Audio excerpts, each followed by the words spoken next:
Here I have REALME C30, and today I'm going to show you how to transfer files from internal storage to SD card on this device.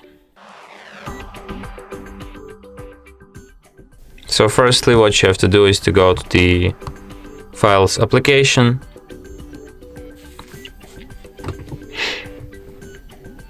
go to the Browse, so you can transfer downloads, images, videos, audio, documents, and also apps.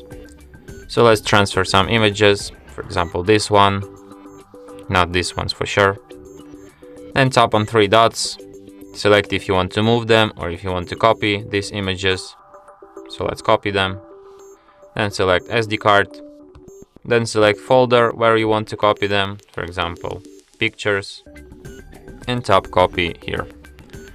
And now we will have this image on our SD card in the folder where we copied it. And that's it. Thanks for watching. If you find this tutorial useful, don't forget to hit that like button and subscribe to our channel.